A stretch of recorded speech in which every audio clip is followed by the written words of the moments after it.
ในบรรยากาศก็แม่นเป็นใจแล้วก็กล้าเกี่ยวพร้อมสำหรับภาคการแสดงฉะนั้นพวกเขาจะขออนุญาตเข้าสู่ภาคการแสดงเลย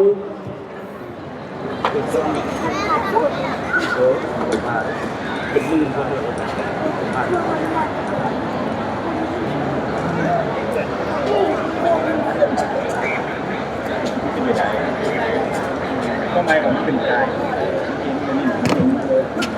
แต่ว่าผมเห็นว่าเย็นหนาไม่ได้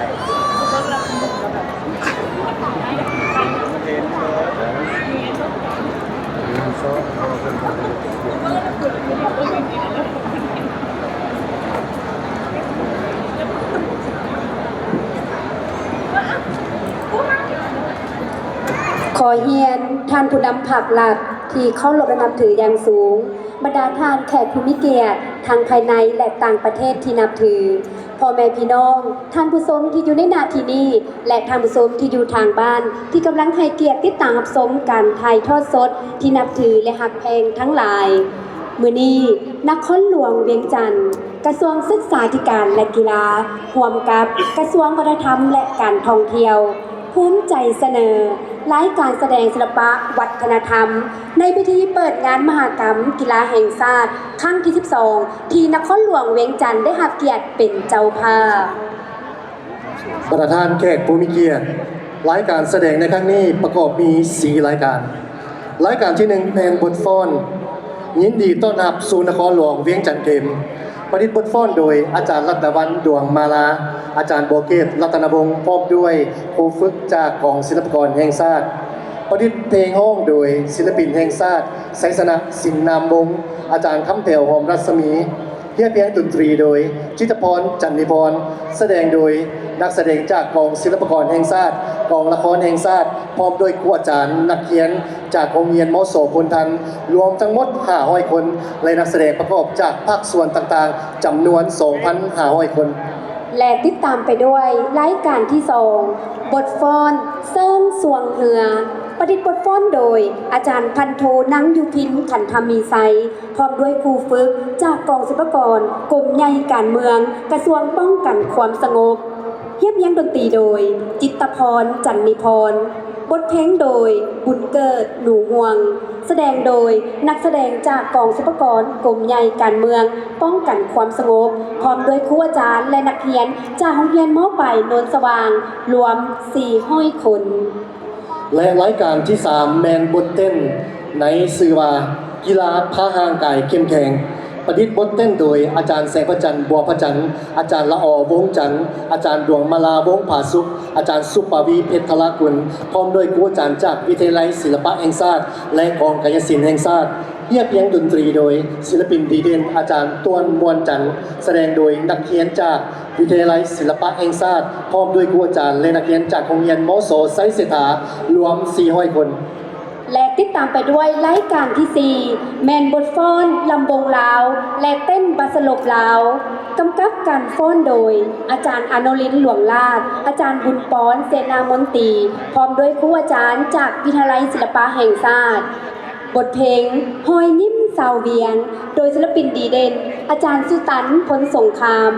บทเพลงเผาลาวเอ้ยโดยศิลปินแห่งชาติอาจารย์สุวรรณสุวรรณวงศ์และบทเพลงสาวลาวยุคใหม่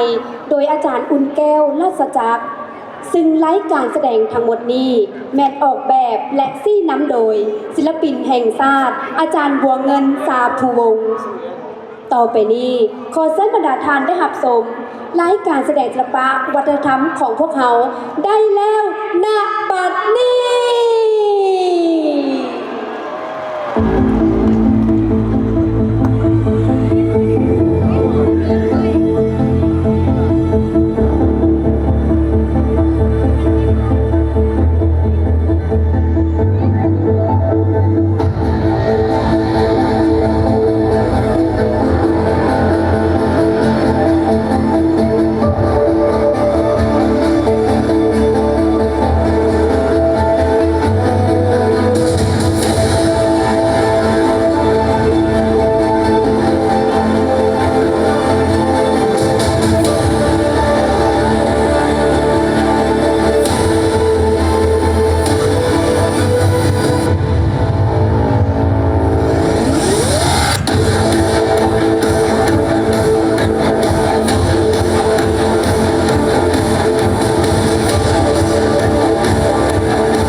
เก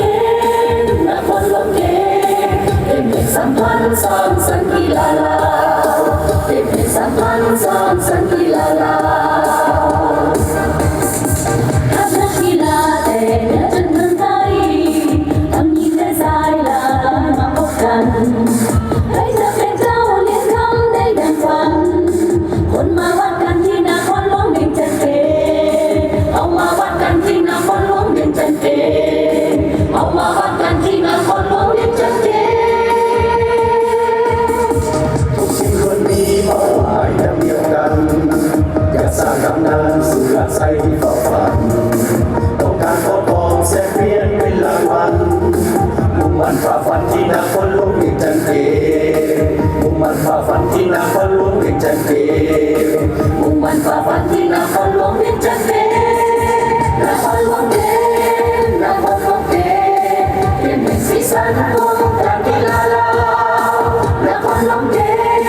นครหลวงเกเป็นหนึ่งสัมพันธ์สร้างสรรค์กีฬาลาวเป็นหนึ่งสัมพันธ์สร้างสรรค์กีฬาลาวในสนามเรื่องศักดิ์ศรีเป็นเรื่องมันให้เป็นเจ้าบ้านว่ามากันเกมคือเกมให้มีที่เด็กนักใส่กันในทุกเกมอย่าให้มาเต็มหัวใจมาเต็มได้หมู่กันเอาใจมาเต็มรักษาบ้านเต็มได้หมู่กันเอาใจมาเต็มรักษาบ้านเต็มได้หมู่กันเจ้าภาพจัดงานเวียงจันทร์ก็ใจดีตาลุงไอพีเพื่อนฝูงมาย้ำกัน ที่เขาต้องพาดำเนินมาหากันตั้งวงเสียงกันร้องในสนามให้เมามัน ออกใจมาเต็มไทยได้ก็ไทยได้หูกันออกใจมาเต็มรักษาบ้านเต็มได้หูกันนครหลวงเกณฑ์นครหลวงเกณฑ์เพียงแห่งสีสันของการกีฬานครหลวงเกณฑ์นครหลวงเกณฑ์เพียงแห่งสัมพันธ์สร้างสรรค์กีฬาลาวเพียงแห่งสัมพันธ์สร้างสรรค์กีฬาลาว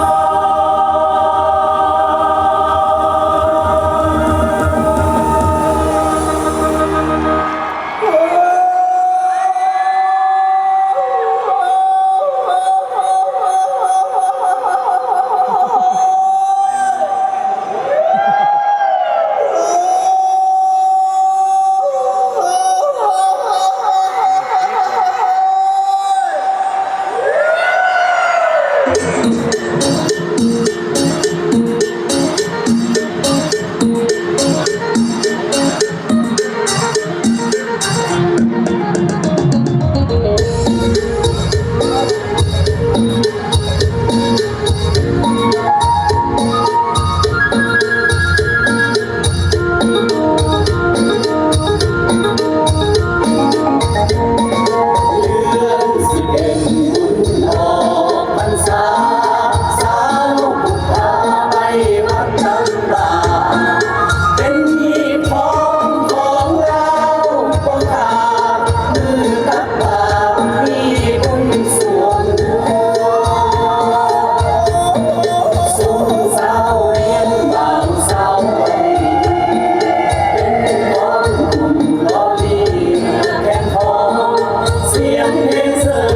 Hãy subscribe cho kênh Ghiền Mì Gõ để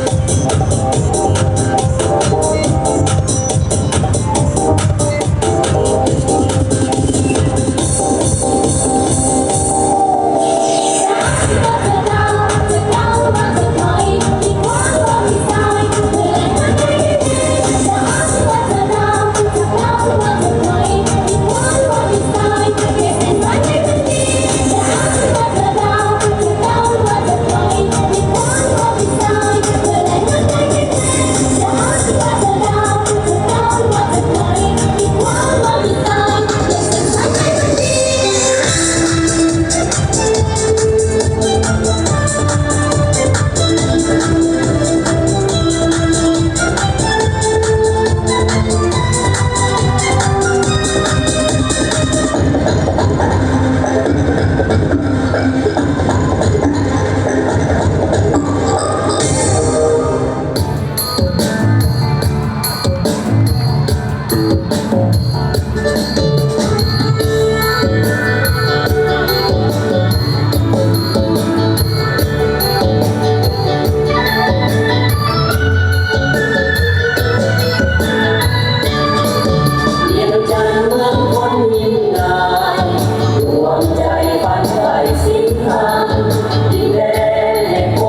ต่างแสวงหมายปอกมัน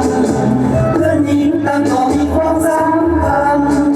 เพียงงานนอนก็เท่ากันเดียวกันเพศสายสมเป็นหญิงอยู่ใหม่ผู้เงินเก่าไว้เมื่อน้ำใจสู้ทนอดอ่อนเกิดเป็นชูพ่อหอมเริ่มเป็นชูพ่อหอมสายผู้ไม้อยู่ดอกที่พอนั้นก็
ในครั้งนี้ขอขอบใจผู้สนับสนุนทุกภาคส่วนขอไว้พรในประธานจงมีสุขภาพแข็งแรงมีความสุขและความสุขในงานมากกับกีฬาชาติครั้งที่ 12 ที่จะดำเนินไปนับจากนี้เป็นเวลา 10 วันโดยขอให้นักกีฬาทุกท่านจงประสบความสำเร็จในการแข่งขันที่นครหลวงก็คือนครหลวงมิสเตอร์เกม2025ขอขอบใจสบายดี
โอ้โหควันกุ้มเลย อันนี้ซ้อมเนาะมือแท้มือวันที่15จะเป็นมือทางการ โอ้คนกำลังล้างกามบานเนี่ย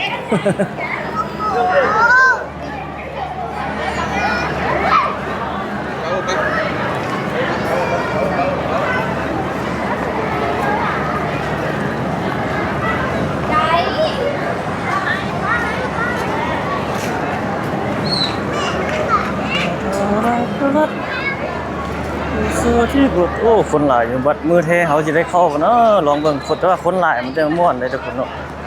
อันนี้เพิ่นมือเพิ่นนะมันจะบ่หลายปานใด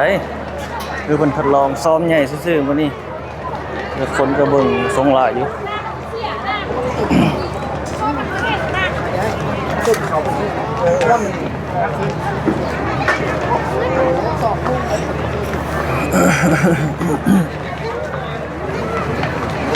หอดมือเทมา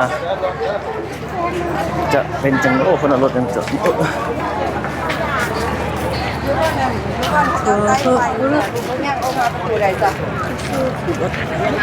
เอาไม่กี่เป็นน้ำเพียงก่อน มอนี่เป็นนักเรียน นี่คือมือซ้อมโอ้คนกลับแล้วบัดนี้ ทั้งนักเรียนนักแสดงเลยเนาะกลับบัดนี้นักเรียนนักแสดงผู้มาเบิ่งมาส้มโอ้กลับแล้วฮอนมือเทมาจึงมาเบิ่งอีก ถ้าเขาไม่ได้เข้าก็รอถ่ายบรรยากาศทางนอกเนาะเธอละเสื้อที่บรรยากาศตอนกลับทุกคนเลย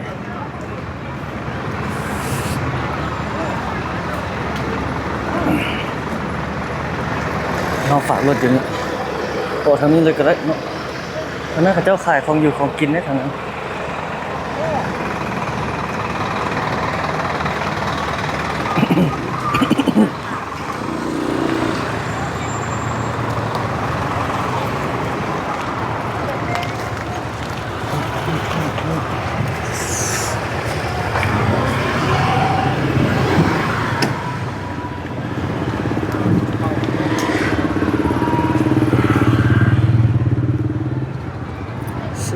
เธอแล้วดูนี่โอ้โหตัวนี้ประมาณจักโมงนี่6:30เนาะ กูบอกนั่นเป็นไรฉันคิดว่ามันเสียงดึก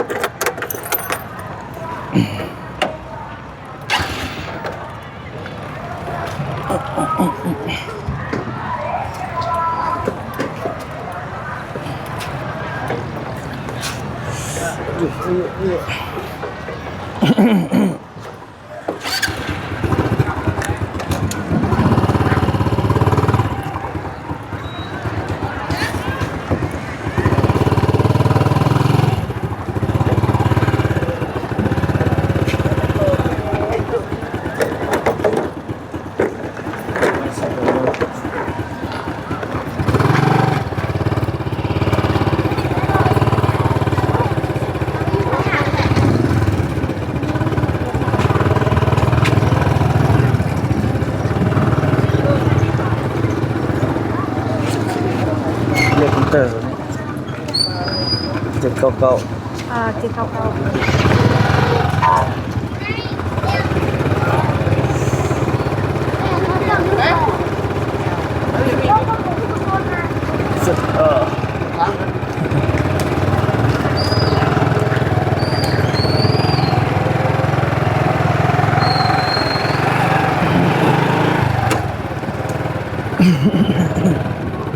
อ้ฝนเริ่มกลับเลย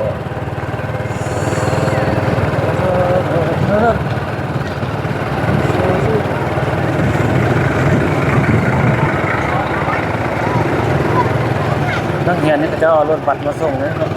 นักเรียนนักซ้อม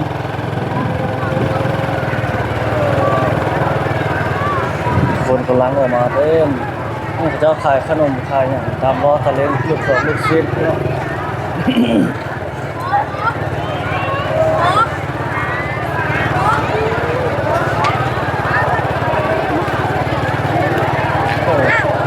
เจ้ามันลงซื้อหลายได้นี่ โอ้นี่นะแสดง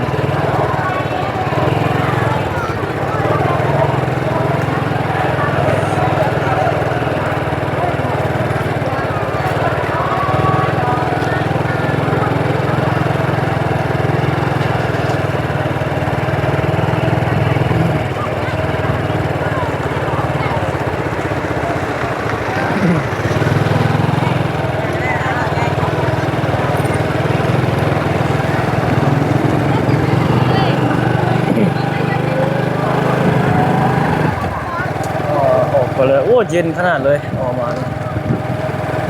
เย็นโอ้คิวออกมาก็โหได้เบิ่งมือซ้อมเขามือนั่นมาก็มาอีกว่าสิได้เข้าตัวจริงบ่หรือจังไดเอาเบิ่งปีนี่เต็มเลยเอาเบิ่ง บริเวณจำลอง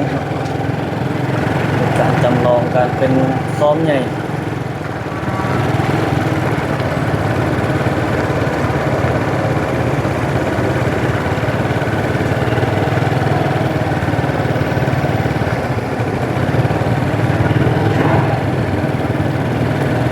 นักแสดงครับ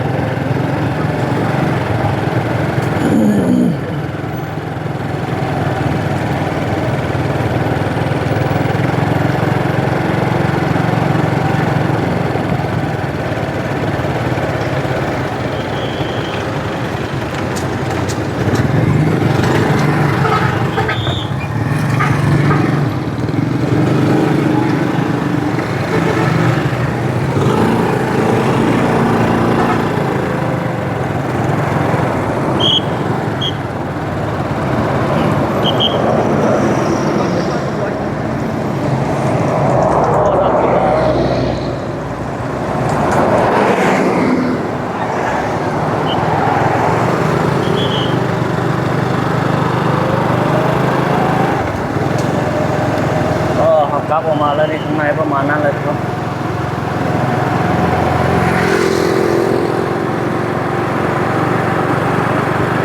ออกมาด้านนอกประมาณนี้เอาคลิปนี้ประมาณนี้นะทุกคนขอบใจทุกท่านที่เข้าชมทุกคนเอาไว้พบกันใหม่ในคลิปวิดีโอต่อไปคลิปนี้ขอกล่าวคำว่าสบายดีต้องออกมาจะนี่เพิ่นมีบอลลิ้นนี่เนาะมีบอลสัตว์กรุงเป้าเลยมีบอลรถซิ่งเด็กน้อยลิ้นเด้นี่เนาะบอลทางออกตัวนี้นะเพื่อเพิ่มสีสันเนาะโอ้มีสัตว์กรงเป้ายาวเข้าไปในบนนี้นี่เข้าด้านนี้เลยเข้าด้านนั้นเข้าเมื่อกี้ออกทางเบื้องนั้นนี่มีสัตว์กรงเป้ามีอย่างนี้มีการลิ้นนั่นมีอย่างประมาณนี้ไปฮะเนาะ